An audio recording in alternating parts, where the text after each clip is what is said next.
You know, 10 years ago, just getting a ride to space was all people wanted. So if I could hitch a ride as a, you know, what we call secondary ride share, which is what you end up doing as a small satellite on a large rocket, you're basically a passenger on the bus. And so that bus will deliver you to the bus stop. But the bus stop is probably not your final destination. So you still have to figure a way to maybe maneuver to your final destination, or maybe you decide, you know what, the bus stop's good enough. I just have to demonstrate that I can get to space, right? And then I'm going to use that technology proof point, if you will, to maybe raise more money to get to my next phase, which will be then more specific into the orbit and also thinking about the schedule. So being able to go to any orbit inclination, if you're a small satellite, you're not going to buy a big Falcon 9. You're going to want to go to a small rocket. And so that's, you know, one area, of course, one area of the market that we are targeting. The other advantage of air launch, though, is what I would call the responsiveness. So responsive space is going to be a really important and key part of the future economy, space economy. And responsive space, I would, you know, define it as being able to basically launch and deliver a satellite to the correct orbit within a 24 to 72 hour period. And so to do that quickly, well, first off, like, why do we want to do that? When you talk about national security purposes, being able to get satellites to the proper orbit quickly is of vital importance. And then if you're thinking about even just commercially, how are you going to stay competitive? How are you going to make sure that your services are sustainable and they're uninterrupted? You want to know that you basically have the option to rapidly launch, you know, satellites into the right orbit. And so maybe it doesn't need to be 24 hours, but certainly, you know, within a few weeks or even a month of losing a satellite, or let's say you want to test the latest and greatest new technology, to be able to get it up there quickly, you know, time value of money is important. And so having a service that is incredibly flexible, that you can call up really quickly, that can have rockets on standby because they are smaller rockets. So, you know, we can store them more readily, we can transport them more readily. I think it's going to be a really key advantage. And so that's where that responsive space component comes in, which is another key part of how we design the system. Now, the other, though, part, and this is maybe the big vision for air launch, is we are fully mobile flying launch pad. So we have the 747-400, we have the rocket, which, you know, I'll get to the rocket in a second. We have the plane, we have the rocket, and then we've got all this ground equipment. Well, it's about 7 to 9 different trailers, and all those trailers are mobile. And the trailers are basically, they provide the fuel, they provide power generation, they do some interfacing, and so on. There's one that is a really cool mobile clean room. And so those trailers, right now they're on wheels, but future generations, we will be able to package them all basically into the same plane. So imagine taking a cargo 747 variant and putting in all of your ground equipment that you need to launch a system, plus multiple rockets, 2 or more, let's say. And you can, with that flying launch pad now, with the 747 that of course can fly and is mobile, you can take off with all the equipment and you can land on another spaceport that, and then you open up the cargo door and you roll everything out onto a very small footprint, and that is your launch pad. So we offer the ability for governments and private enterprises to basically own and operate their own spaceport, their own launch system, and be able to control where it goes, when it goes, the schedule, and you get more confidentiality, you get more security, and certainly you get to do it on your own schedule, which, I mean, controlling your destiny is about launching when the heck I want to launch. And I think that is vital. So those are really, you know, the key, I would say, advantages to air launch. You know, and I'll add one more from a technical perspective.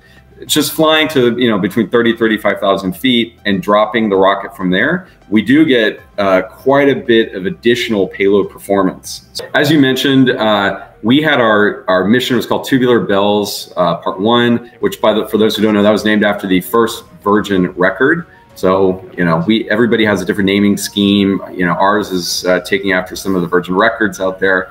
And so that was first off, that was a hugely successful mission.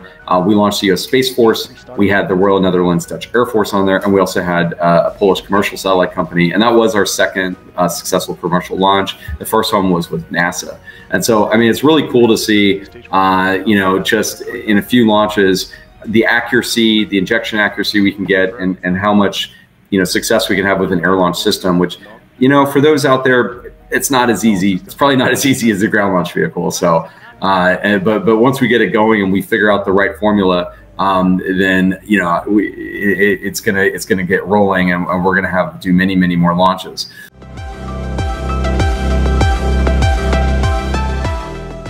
Virgin Galactic, of course, you know, they had a terrific launch out of a spaceport in New Mexico not that long ago to demonstrate the first flight from there. And then I believe in the coming week, they have scheduled, you know, their real first, you know, fully crewed launch of 6 teammates, including Richard Branson. Actually, a friend of mine is also flying on that one as well. And so we're really excited to see that, because it really is a huge milestone for space tourism. Really, I would say it's kind of the ribbon cutting moment for space tourism, where we're gonna, you know, this is gonna open it up. So Virgin Orbit started actually under Virgin Galactic. We were part of Virgin Galactic. The idea for an air launch, small satellite dedicated vehicle came out of the Virgin Galactic brain trust, when it was clear that it really was 2 different market segments and required different levels of expertise and focus and money. Virgin Orbit was spun out of Virgin Galactic in 2017 and set up as a formal company. And that's when I joined, actually right at the beginning of the Virgin Orbit phase of the company. And so now we are sister companies. We cheer each other on, but, and you know, we have high level talks, but in general, we are fully separate independent companies that are pursuing our respective business paths. Now, small satellites do better, of course, in LEO, because if you go to geostationary orbit, you need you need to radiation harden, you need to, you know, you need to make it a more secure, basically, bus or structure. And so that adds complexity and money, most importantly. But even for geo satellites, which typically house communication satellites, you know, those are coming and becoming smaller and shrinking. And there is a direct correlation with a smaller satellite and cost, right? I mean, it's mass, you know, dollars per kilogram is what drives the cost of the launch. And certainly some of the complexity that you're looking at on the satellite side. So that is, of course, changing. What we're seeing is a lot of these satellites and propulsion systems are actually designing to be multi-use mission case. And so, in fact, we are looking at doing things beyond LEO, specifically launching direct to GEO and doing cislunar missions, you know, missions to Mars, other planets, asteroids, and so on.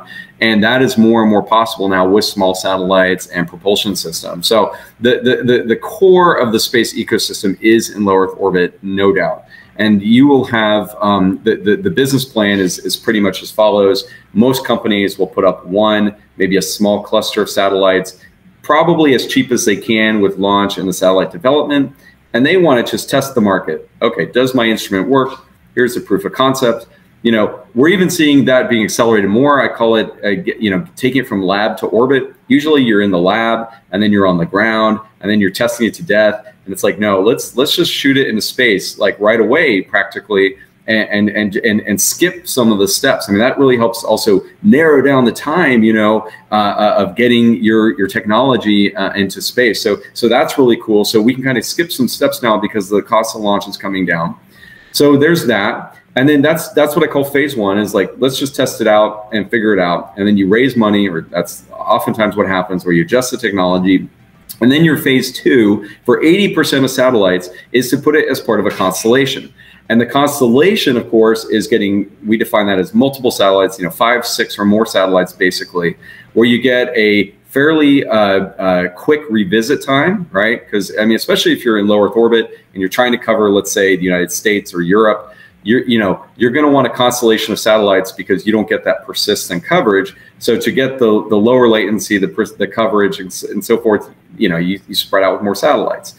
That, of course, costs more money. So that's why you do phase one, to make sure that whatever you're going to do for phase two works. Then when you do phase two, you're putting up those constellations of satellites, and now you're making your business case. So your business case for space. And it is pretty much about the data. And that's for 80% of the small sat market. They want data down. And what's really exciting, I can tell everyone, is it's no longer just, oh, I'm in aerospace, here's an aerospace industry and they're the ones that do satellites. No. It's maritime logistics and awareness. It's agriculture. It's farmers looking at data from space.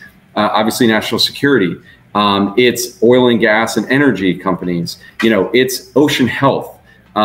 It's now about markets, not so much about industry verticals. So, if the ocean needs monitoring, if the earth needs monitoring, if the skies need monitoring, any other assets within that, we're building, really great data that can then be used for downstream companies who are building the killer app or whatever they're doing, and they're taking that data and they're going to create something new. So they don't really care about where the data comes from. If I get it to you from a drone, if I get it to you from a ground sensor, if I get it to you from the space.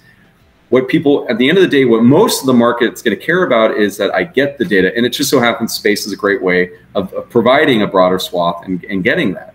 And so that is where we're seeing 80% of the market. The other 20% is going to be a lot of civil government, scientifically focused activity. So those might be one-offs. That's where you do one satellite that will have a very specific purpose, like a weather satellite or something like this. They may not be put into a constellation with the purpose of just data gathering. Then geo, okay, geo is still big satellites, expensive, but that's coming down as well. And I think when the cost of that comes down, and we're seeing small geo satellites, those will also, it won't be the same exact business case, but they will have the same and similar launch requirements, on time, a predictable schedule, all that kind of stuff. And even the lunar market, the lunar market is going to become its own little ecosystem. NASA and other governments are pursuing that heavily as anchor tenants, and the commercial are then going to be building off the backs of those government initiatives and really driving home, some exciting new applications and things like that to do around the moon.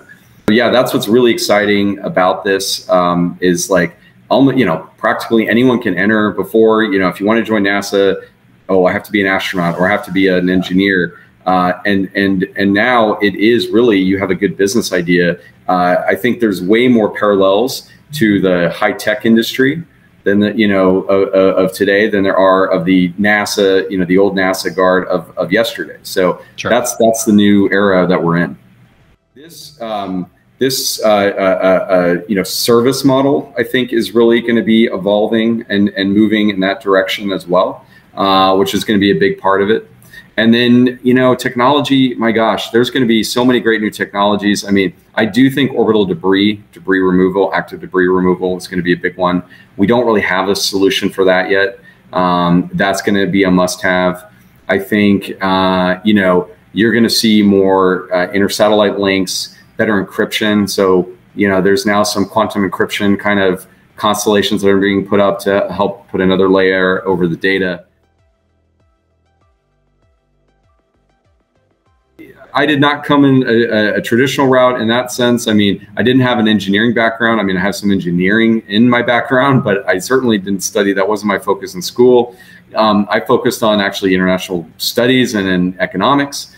And I worked my way up more through the startup community. So, which I think is a really important point, is that when you look at these companies, these space companies, whether they're launch or satellite, like, view them more like a startup tech company, and then think about, like, the kind of role you could play there, because there really is, you're going to have your core engineers who love to play with hardware and design things, but there's a whole, there's another third of the company that needs to be looking out for maybe investment opportunities, partnership opportunities, strategy opportunities, business plan development. So it takes all types. It takes creatives, it takes lawyers, it takes people with an economic and business background.